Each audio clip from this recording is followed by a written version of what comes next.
Hello everyone and a very good morning to all of you. This is Ashima Shukla, your current affairs and banking awareness faculty on Entri platform. And in this video we are going to talk about all the major news events that have taken place in the past days. The discussion is going to involve all the important news events and we are going to talk about them in a bit of a highlights form so that you get a major crisp of all the news events. Also, for those who want to practice, first we have a few questions at the end of the session so that you get an idea about the questions, and if you want to practice more such questions then you can download Entri app, for which the link is in the description section below. There you will get free of cost live quiz for current affairs. Now we are starting on the news events. The first being that Prime Minister Modi ji virtually inaugurated Kisan Drone Yatra at Manesar in Haryana.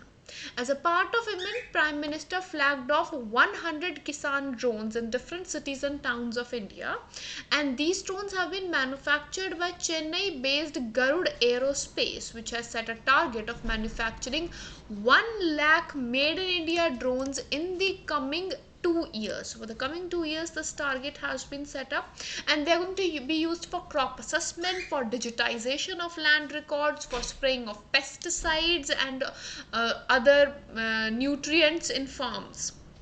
Right, so it's going to be a boost for agriculture sector also and for the drone sector also.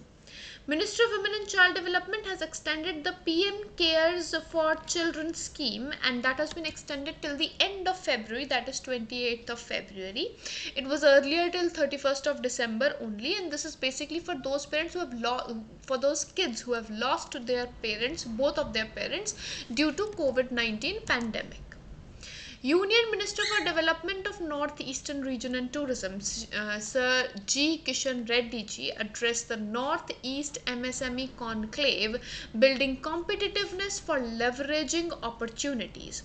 This conclave has been organized by the Confederation of Indian Industries with an objective to empower the MSME sector in the North Eastern region, which has quite an immense potential, seeing that it has not been explored so far much.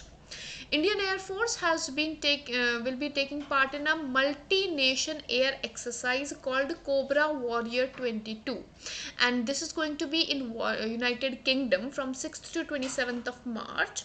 United Kingdom, Sweden, Saudi Arabia and Bulgaria are the other countries as of now who have been confirmed to be participating in this multilateral exercise. Also, there are going to be certain observer nations in this. Now, India Ratings and Research has revised the downwards of GDP growth forecast to 8.6% as of the recent developments, or considering the recent developments. Ramanujan Prize for Young Mathematicians for 2021 has been conferred upon Professor Neena Gupta ji, who is a mathematician of Indian Statistical Institute of Kolkata. It was announced last year, but the giving away has happened recently. She is the 4th Indian and the 2nd female winner from India. India's K.N. Raghavanji has been elected as the new chairman of International Rubber Society Group for a duration of 2 years. India has taken over the chair of IRSG from Cote d'Ivoire recently, and he is currently also the executive director of Indian Rubber Board and the head of Indian delegation towards IRSG. Then we have Bollywood actor Shah Rukh Khan ji, who has been appointed as brand ambassador of Thumbs Up, owned by Coca-Cola. Thumbs Up was introduced by the Coca-Cola company in the year 1993. India's first night navigation mobile application for ferry services has been launched by Assam's Chief Minister Himant Biswa Sarma ji for the ferry services on Brahmaputra River, which is in Guwahati in Assam. So in Guwahati, Assam, Brahmaputra River is the major one for which this project has been taken over. Edelweiss General Insurance has partnered with Ashwa Finance. Ashwa Finance is a tech-based NBFC in India who have partnered to grant financial protection to the latter's business borrowers. Then we have an online travel platform, Ease My Trip, which has partnered with the Toffee Insurance to grant travel insurance solutions to the customers, and it will offer all the travel insurance products for added value and grant extra protection to customers of Ease My Trip when they have to cancel certain booking or such. National Institute of Urban Affairs and World Economic Forum have agreed into an MOU for Sustainable Cities India program, which aims to develop an environment for cities that will have decarbonization solutions for energy and transport. Partnership and program are in line with the PM's vision to turn to net zero carbon emission by 2070, and it will guide the cities how to adopt to systematic and sustainable way to reduce the emissions. Nitin Paranjpe has been appointed as non-executive chairperson of Hindustan Unilever Limited recently. Rakesh Sharma ji was reappointed as MD and CEO of IDBI Bank for a duration of 3 years. Sanjeev Sanyal ji has been appointed as a full-time member of Economic Advisory of Council to the Prime Minister for the coming 2 years duration. IIT Roorkee conducted a regional farmers awareness program and launched Kisan mobile application for farmers in Uttarakhand. Program was conducted as a part of Grameen Krishi Mausam Seva project. India will establish first abroad branch of Indian Institute of Technology in UAE. It will be set up as a part of India-UAE trade deal of free trade agreement which has happened recently.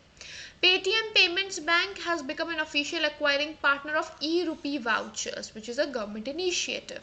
E-rupee vouchers are basically cashless prepaid vouchers that owner can present via SMS or QR code so that the merchant partners will be able to send and will be able to scan and perform the payments.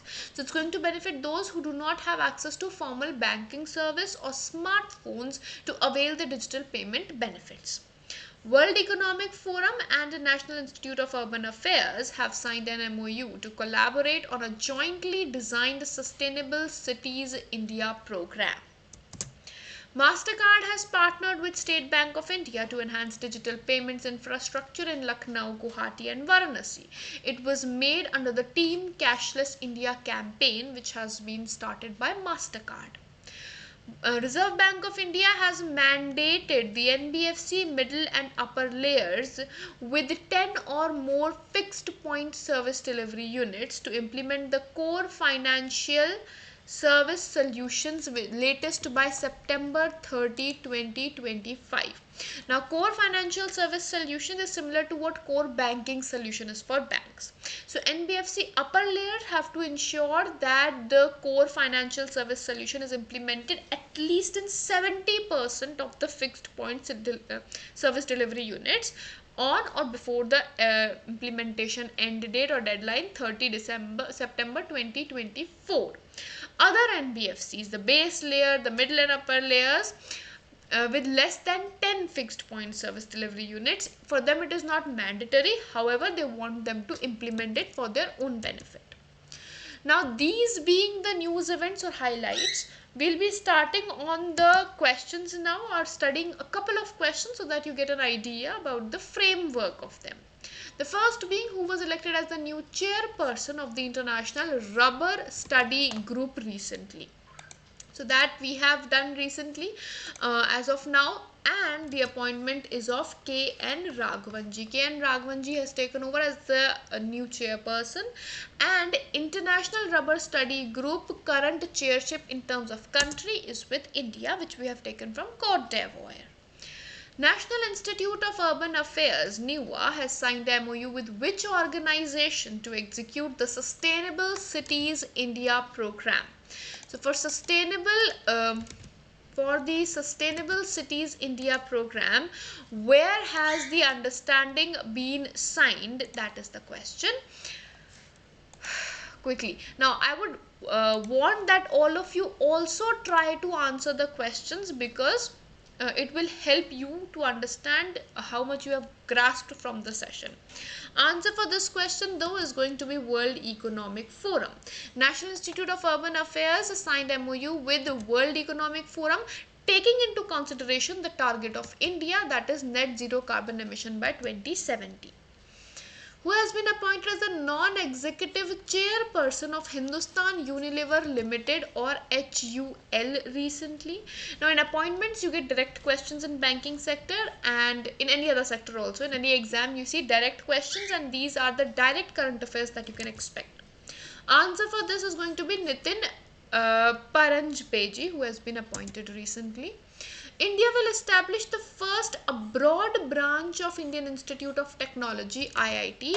Where are we going to set it up? Now this is going to be set up in UAE, United Arab Emirates, after their recent trade agreement which has happened. For more practice on questions, download app from the link in the description section below, where everyday current affairs quiz is updated. And for more such videos, don't forget to subscribe to the channel and hit the like button if you find this video helpful. We'll see you in the next video. Till then, have a great day ahead.